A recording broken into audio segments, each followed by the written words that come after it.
जय सिया राम। मैं आचार्य राजेश श्री राम जन्मभूमि अयोध्या से। प्रिय दर्शकों, राहु कलयुग का राजा है और कहा जाता है कि कलयुग में सुख समृद्धि का रास्ता, धन प्राप्ति का रास्ता राहु से होकर गुजरता है और राहु का साम्राज्य स्थापित होने जा रहा है 2025 में। 2025 में असीमित इच्छा के कारक राहु नक्षत्र और राशि दोनों परिवर्तन करने जा रहे हैं।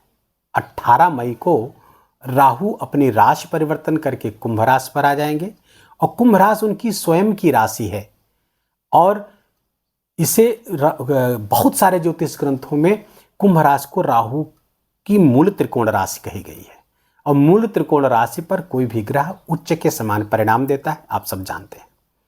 कुंभ राशि शनि की भी राशि है और शनि की भी मूल त्रिकोण राशि है और पाराशर ऋषि कहते हैं राहु शनिवत परिणाम देता है। तो यहां पर राहु का इसीलिए कहा जाता है कुंभ राशि पर राहु का साम्राज्य होता है और चूंकि कलयुग के राजा हैं और जब अपने ही मूल त्रिकोण पे उच्च के परिणाम देंगे तो समझ सकते हैं कि कितने शानदार परिणाम देंगे। 18 मई से ठीक पहले 17 मार्च 2025 के दोपहर 1 बजे राहु नक्षत्र परिवर्तन करेंगे और ये पूर्वा भाद्रपद नक्षत्र पर आ जाएंगे। पूर्वा भाद्रपद नक्षत्र के स्वामी हैं देवगुरु बृहस्पति, अर्थात राहु की चालाकियों को, राहु की कूटनीति को, गुरु के ज्ञान का बल प्राप्त होगा। और कब तक प्राप्त होगा? ये 23 नवंबर 2025 तक, अर्थात लगभग पूरे वर्ष। अब जब देवगुरु बृहस्पति के नक्षत्र पर गुरु के बल के साथ राहु काम करेंगे, आप अंदाजा लगा सकते हैं राहु के साम्राज्य में राहु का कितना बोलबाला होने वाला है।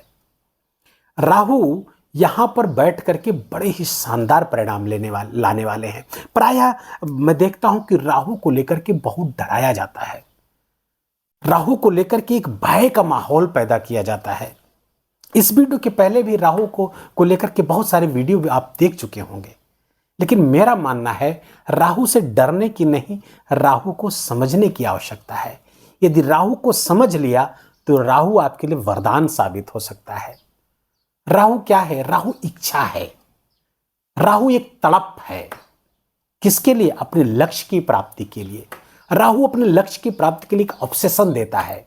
राहु अपने लक्ष्य की प्राप्ति के लिए कुछ भी कर सकने की क्षमता रखता है। वो प्लान भी बनाएगा, अच्छा गुड प्लानर है और इतना जबरदस्त अपने लक्ष्य के प्राप्ति के प्रति इसको जुनून पैदा होता है कि उसको प्राप्त करके ही दम लेता है, भले उसके लिए सर कटवाना पड़ जाए। तो ये तो अच्छी बात हुई कि अपने लक्ष्य की प्राप्ति के लिए इतना जुनून किसी के अंदर पैदा हो जाए। तो जिसके अंदर इस तरह का जुनून पैदा होता है वही महान कहे जाते हैं, जो अपने लक्ष्य की प्राप्ति के लिए कुछ भी कर सकने की क्षमता रखते हो, कुछ भी कर गुजरने की योग्यता रखते हो। राहु यहां पर जाकर के उसने इच्छा पाली कि मुझे अमर होना है, मुझे अमृत पीना है, तो जाकर के देवताओं के बीच में अच्छी प्लानिंग करके वेश बदल करके बैठ जाता है और अमृत पान कर लेता है, अमर हो जाता है। यद्यपि उसको अपना सर कटवाना पड़ता है, लेकिन राहु का बल देखिए साहब। कहा गया चंद्रादित्य विमर्दनम, चंद्र और आदित्य अर्थात सूर्य और चंद्रमा का भी मर्दन करने वाला है राहु। इतना बली राहु होता है। तो राहु की इस गुण को यदि हम अपने जीवन में लाएं कि अपने लक्ष्य के प्रति इतने ज्यादा हम जुनूनी हो जाएं कि उसको प्राप्त करके ही दम लेंगे, तो फिर कौन सा काम है जो आप नहीं कर पाएंगे? ये जुनून तो पैदा हो। दूसरी बात, अब इसी जुनून में ही एक छल छुपा हुआ है, एक कमी छुपी हुई है कि प्रायः अपनी इच्छा की पूर्ति के लिए, अपने लक्ष्य की पूर्ति के लिए जब इस तरह का जुनून राहु जुनून पैदा करता है तो कोई भी रास्ता अख्तियार करने के लिए हम तैयार हो जाते हैं, कोई भी तरीका अख्तियार कर लेते हैं और वहीं पर गलत तरीका आ जाता है कि हम गलत रास्ते पर भी चल पड़ते हैं। हमें लक्ष्य हर हाल में पूरा करना है, यहीं पर सावधान रहना है। हम स्वयं से संकल्प लें कि हम कोई भी ऐसा रास्ता नहीं अख्तियार करेंगे जिसका परिणाम बुरा हो, जो अच्छा ना हो, जो इल्लीगल हो। अगर इससे स्वयं को बचा ले गए तो राहु आपके लिए किसी वरदान से कम नहीं होगा, विश्वास मानिए। तो राहु की इसी नेचर को समझने की आवश्यकता है। लेकिन राहु एक अति है, अब नेगेटिव पक्ष इसका राहु का है, अति है। राहु कोई बाउंड्रीज नहीं मानता, ये बाउंड्रीज को तोड़ता है, कोई मर्यादा नहीं मानता। और राहु एक उन्माद है, राहु पागलपन है, राहु मानसिक रोग दे देता है यदि इस तरह के उन्माद पैदा हो जाए तो इससे थोड़ा सा अपने आप को बचाना है, राहु की इसी ट्रैप में नहीं फंसना है। इसको समझ लिया तो राहु से डरने की आवश्यकता बिल्कुल भी नहीं है। राहु विदेश नीति है, राहु कूटनीति है, राहु ट्रिक्स है, राहु विज्ञान और तकनीकी है, राहु सोशल मीडिया है और इसी का बोलबाला है। इसीलिए इसे कहते हैं कलयुग का राजा। इसीलिए कहते हैं सॉफ्टवेयर्स की बात करें, आईटी प्रोफेशनल्स की बात करें, कंप्यूटर की बात करें, और ये सब चीजें सब राहु से ही नियंत्रित होती हैं। और राहु, अब आप अंदाजा लगा सकते हैं कि राहु का वर्तमान में कितना बोलबाला है। मास ट्रेंड को भी राहु शो करता है। तो राहु की इस गोचर का लाभ उनको अधिक प्राप्त होगा जो इन क्षेत्रों से स्वयं को जुड़े हुए हैं, अपने लक्ष्य के प्रति प्रतिबद्ध हैं, कटिबद्ध हैं, अच्छाई के मार्ग पर चलते हैं। दूसरे टीचर्स हैं, प्लानर हैं, मैनेजर हैं, आईटी प्रोफेशनल्स हैं। टूर एंड ट्रेवल्स पे जबरदस्त लाभ प्राप्त होगा जो टूर एंड ट्रेवल से जुड़े हुए हैं। बैंकिंग से, कमीशन से, इस तरह से सेल्स एंड मार्केटिंग से, सोशल मीडिया इन्फ्लुएंसिंग से जो लोग जुड़े हुए हैं, सोशल मीडिया इन्फ्लुएंसर के लिए राहु का एक गोचर किसी वरदान से कम नहीं होगा। तो इतने क्षेत्रों से लाभ देने वाले हैं। कन्या राशि को इसका क्या परिणाम प्राप्त होगा, तो एक लाइन बताएं तो कन्या राशि के लिए बहुत जबरदस्त परिणाम आ रहा है। तो राहु जब गुरु के नक्षत्र पर जाएंगे तो कन्या राशि के जातकों के लिए राहु का ये नक्षत्र परिवर्तन मीन राशि से ही शुरू हो जाएगा जहां पर गोचर कर रहे हैं। 17 मार्च को पूर्वा भाद्रपद नक्षत्र पर आएंगे और 23 नवंबर तक रहेंगे। इसी नक्षत्र पर गोचर करते हुए 18 मई को राशि परिवर्तन करके छठे स्थान पर आ जाएंगे। तो जब तक यहां पर है राहु तो सप्तमेश के नक्षत्र पर रहेंगे। अच्छे परिणाम, करियर में अच्छे परिणाम आपके लिए कन्या राशि के जातकों के लिए आता हुआ दिख रहा है। करियर में प्रमोशन, क्योंकि ये दशम से दशम स्थान है, अच्छे परिणाम यहाँ पर लाते हुए दिख रहे हैं। विवाह के, क्योंकि सप्तमेश के नक्षत्र पर आएंगे तो विवाह के कारक यहाँ बन जाएंगे। तो ये 17 मार्च से लेकर के 18 मई तक विवाह के प्रस्ताव, विवाह तय होना, विवाह होना कन्या राशि के जातकों का बिल्कुल तय होता हुआ दिख रहा है, बशर्ते कि आपकी कुंडली में भी ऐसे योग और ऐसी दशाएं चल रही हों। तो ये बड़े अच्छे परिणाम यहाँ पर विवाह को लेकर के भी आते हुए दिख रहे हैं।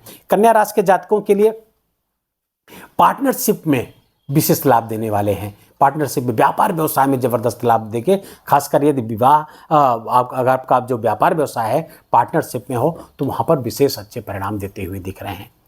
18 मई को राहु स्थान परिवर्तन करेंगे, रहेंगे तो उसी नक्षत्र पर और आ जाएंगे छठे स्थान पर।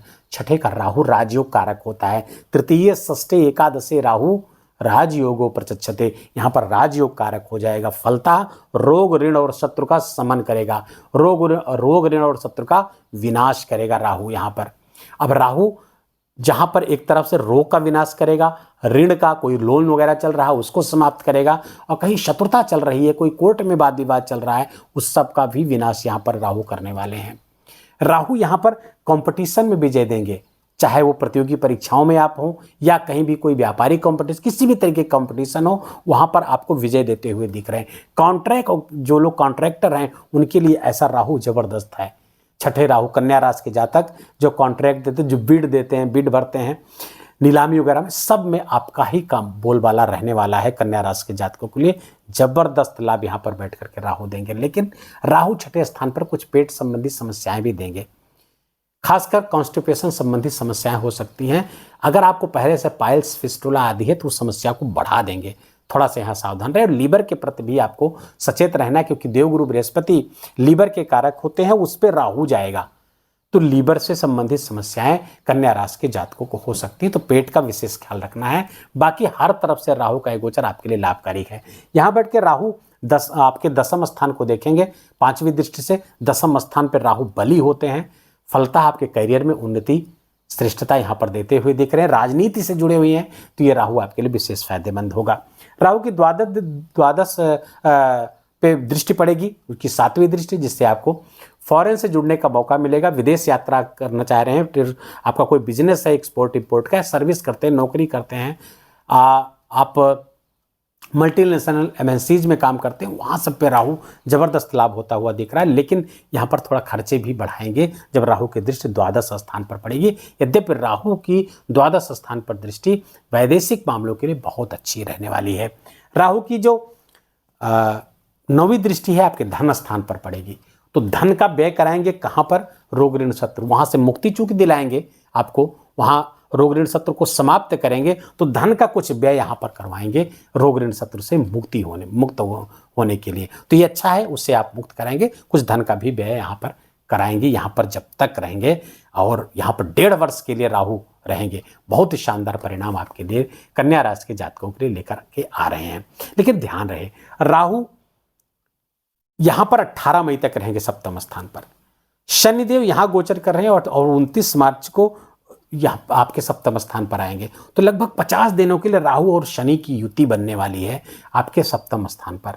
ये अच्छा नहीं है, ये श्रापित योग कहा गया है और इसके दुष्परिणाम भी आपको भोगने पड़ सकते हैं, खासकर जीवन साथी से जुड़े हुए, बिजनेस पार्टनर से जुड़े हुए और स्वयं के स्वास्थ्य को लेकर के कुछ समस्याएं आपको हो सकती हैं और इसका उपाय करने की आवश्यकता है। तो सबसे पहले तो जिस नक्षत्र पर रह राहु उस नक्षत्र का उपाय करें। मैंने बताया कि राहु पूर्वा भाद्रपद नक्षत्र पर गोचर करेंगे, तो ये मीन राशि के 3 डिग्री 20 मिनट से लेकर के 20 डिग्री तक कुंभ राशि पर यहां तक इसका विस्तार होता है और ये 25वां नक्षत्र है। तो अजैक पाद इसके स्वामी हैं, अजैक पाद भैरव।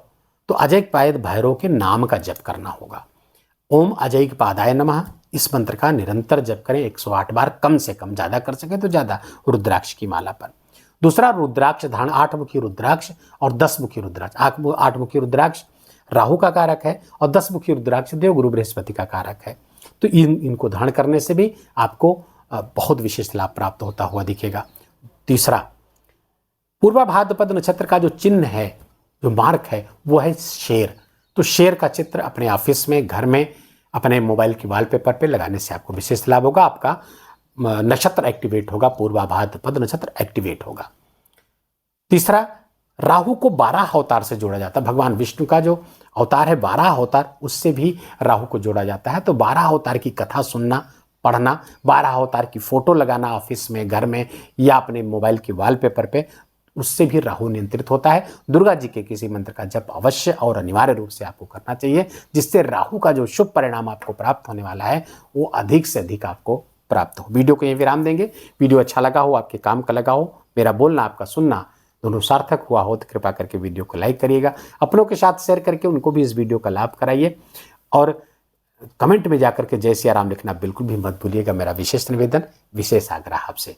चैनल पर नए तो इसको सब्सक्राइब कर लीजिए, बेल आइकन की घंटी दबा लीजिए और प्लीज़ अपना और अपनों का बहुत बहुत ख्याल रखिए। जय जय सिया राम।